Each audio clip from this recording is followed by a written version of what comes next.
ओम नमः शिवाय। हर हर महादेव। प्रिय भक्तों, आप सभी भक्तों का आपके अपने YouTube चैनल अंश भक्ति पर हार्दिक स्वागत है, जिसमें हम आज सावन मास के 16वें दिन भगवान शिव की एक कथा का श्रवण करेंगे।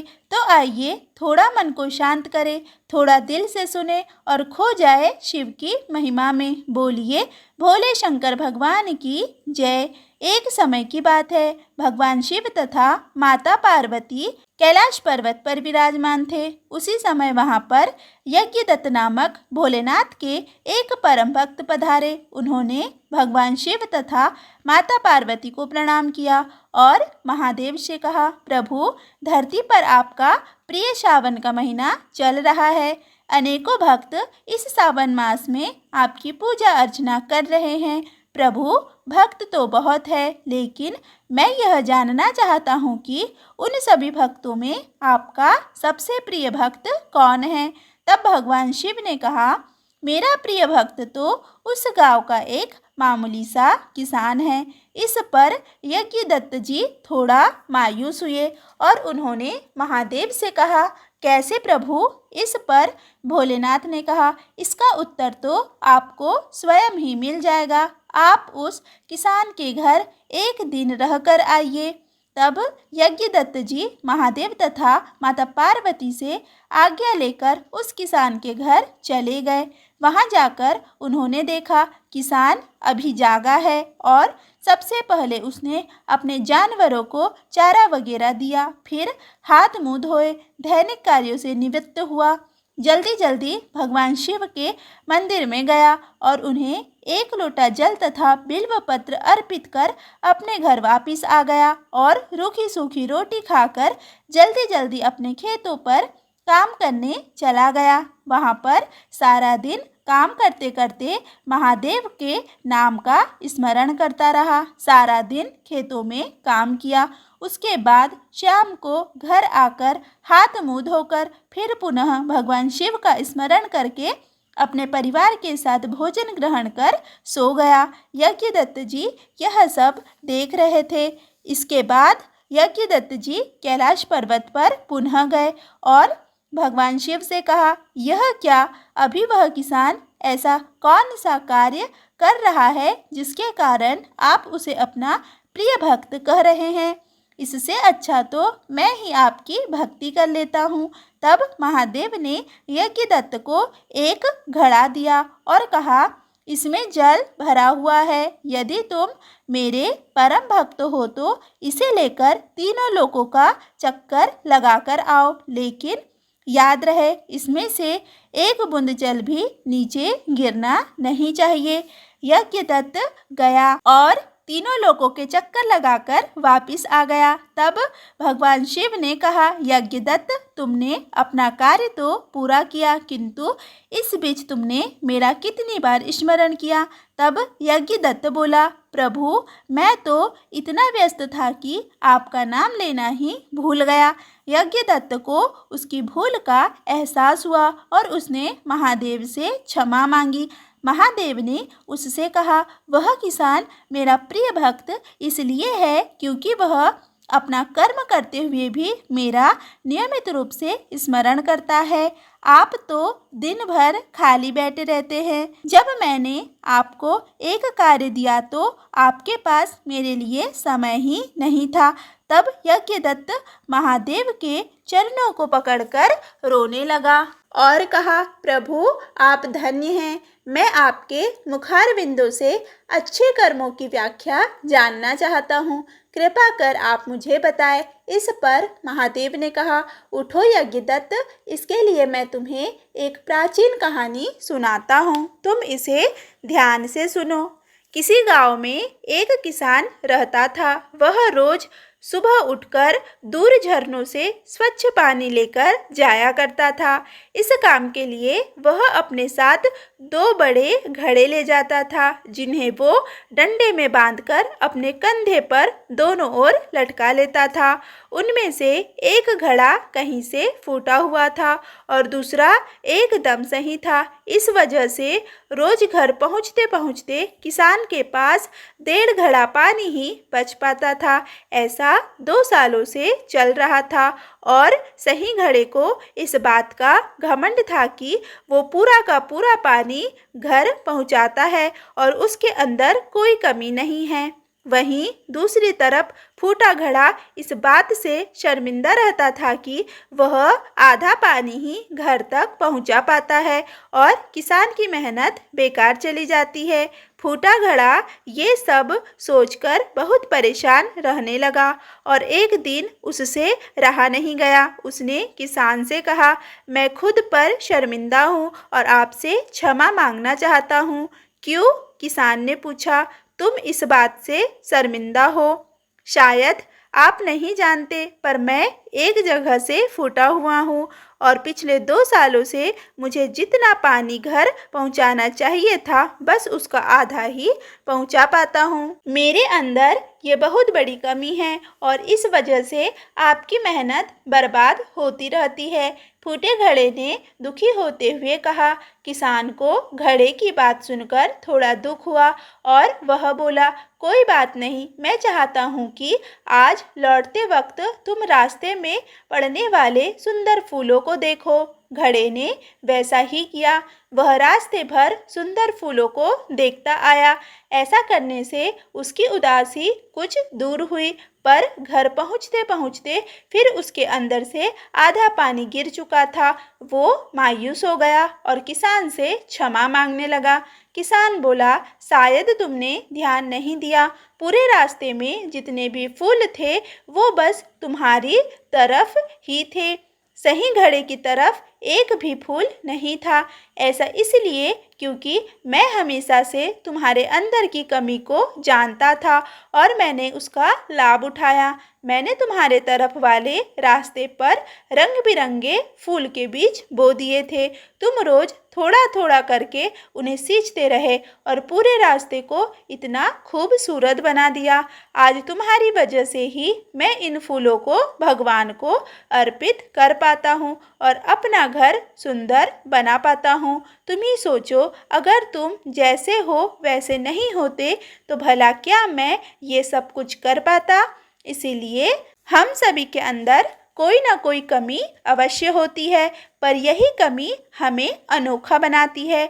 उस किसान की तरह हमें भी हर किसी को वो जैसा है वैसे ही स्वीकार करना चाहिए और उसकी अच्छाई की तरफ ध्यान देना चाहिए। और जब हम ऐसा करेंगे तब फूटा घड़ा भी अच्छे घड़े से मूल्यवान हो जाएगा। इस पर यज्ञदत्त मुस्कुराते हुए महादेव से बोला, बहुत ही खूबसूरत कहानी प्रभु। इसके बाद यज्ञदत्त महादेव तथा माता पार्वती को प्रणाम करके अपने घर चला गया। प्रिय भक्तों, यदि यह कहानी आपको अच्छी लगी हो तो प्लीज़ कमेंट में हर हर महादेव जरूर लिखें। प्रिय भक्तों, अब हम आगे के वीडियो में श्रावण मास महात्म कथा अध्याय 16 का श्रवण करेंगे। बोलिए उमापति महादेव की जय। सनत कुमार बोले, हे देव, श्रावण मास के वारों के सभी व्रतों को मैंने आपसे सुना, किंतु आपके वचनामृत का पान करके मेरी तृप्ति नहीं हो रही है। हे प्रभु, श्रावण के समान अन्य कोई भी मास नहीं है, ऐसा मुझे प्रतीत होता है, अतः आप तिथियों का महात्म्य बताइए। ईश्वर बोले, हे सनत कुमार, मासों में कार्तिक मास श्रेष्ठ है, उससे भी श्रेष्ठ माघ कहा गया है, उस माघ से भी श्रेष्ठ वैशाख है और उससे भी श्रेष्ठ मार्गशीर्ष है, जो श्री हरि को अत्यंत प्रिय है। विश्व रूप भगवान से उत्पन्न होने से ये चारों मास मुझे प्रिय है, किंतु 12 मासों में श्रावण तो साक्षात शिव का रूप है। हे सनत कुमार, श्रावण मास में सभी तिथियां व्रत युक्त है, फिर भी मैं उनमें प्रधान रूप से कुछ उत्तम तिथियों को आपको बता रहा हूँ। सर्वप्रथम मैं तिथि तथा वार से मिश्रित व्रत को बताता हूँ। श्रावण मास में जब प्रतिपदा तिथि में सोमवार हो तो उस महीने में 5 सोमवार पड़ते हैं। उस श्रावण मास में मनुष्य को रोटक नामक व्रत करना चाहिए। यह रोटक नामक व्रत 3.5 महीने का भी होता है। यह लक्ष्मी की वृद्धि करने वाला तथा सभी मनोरथों की सिद्धि करने वाला है।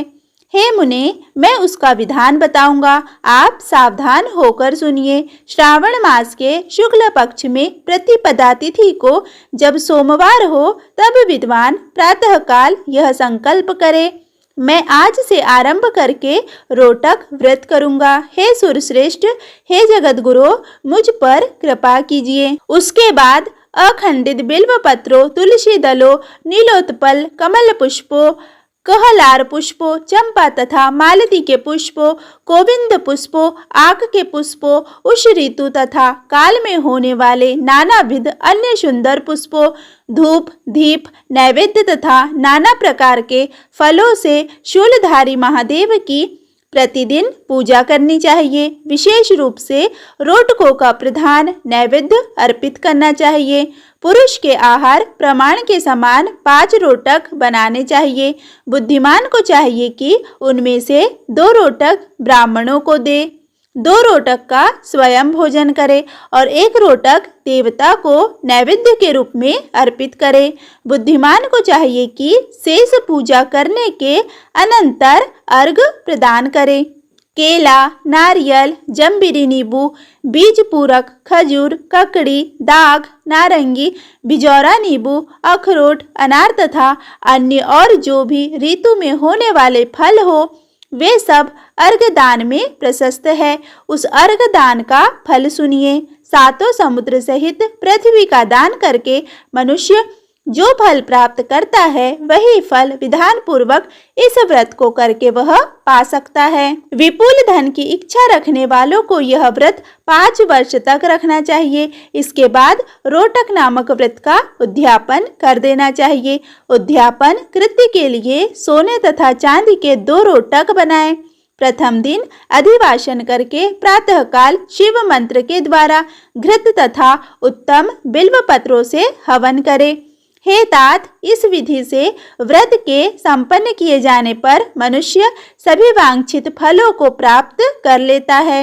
हे सनत कुमार, अब मैं द्वितीया के शुभ व्रत का वर्णन करूंगा, जिसे श्रद्धा पूर्वक करके मनुष्य लक्ष्मीवान तथा पुत्रवान हो जाता है। औदुंबर नामक यह व्रत पाप का नाश करने वाला है।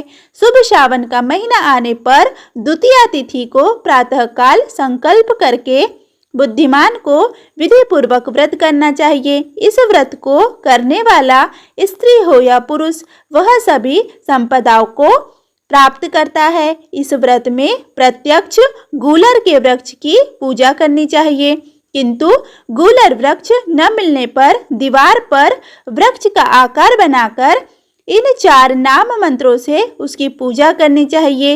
हे उदुंबर, आपको नमस्कार है। हे हेम पुष्पक, आपको नमस्कार है। जंतु सहित फल से युक्त तथा रक्त अंडतुल्य फल वाले आपको नमस्कार है। इसके अधिदेवता शिव तथा शुक्र की भी पूजा गुलर के वृक्ष में करनी चाहिए। इसके 33 फल लेकर 3 बार बराबर भागों में बांट लेना चाहिए। इनमें से 11 फल ब्राह्मण को दान करे, 11 फल देवता को अर्पण करे तथा 11 फलों का स्वयं भोजन करे। उस दिन अन्न का आहार नहीं करना चाहिए। शिव तथा शुक्र का विधिवत पूजन करके रात में जागरण करना चाहिए। हे तात, इस प्रकार 11 वर्ष तक व्रत का अनुष्ठान करने के बाद व्रत की संपूर्णता के लिए उद्यापन करना चाहिए। सुवर्णमय फल, पुष्प तथा पात्र सहित एक गुलर का वृक्ष बनाए और उसमें शिव तथा शुक्र की प्रतिमा का पूजन करे। उसके बाद प्रातःकाल होम करे। गुलर के फूल, कोमल तथा छोटे छोटे 108 फलों से तथा गुलर की समिधाओं से तिल तथा घृत सहित होम करे। इस प्रकार होम कृत्य समाप्त करके आचार्य की पूजा करे। उसके बाद सामर्थ्य अनुसार 100 अन्यथा 10 ब्राह्मण को ही भोजन कराए। हे वत्स, इस प्रकार व्रत किए जाने पर जो फल प्राप्त होता है उसे सुनिए। जिस प्रकार यह गूलर का वृक्ष बहुत जंतु युक्त फलों वाला होता है, उसी प्रकार व्रतकर्ता भी अनेक पुत्रों वाला होता है और उसके वंश की वृद्धि होती है।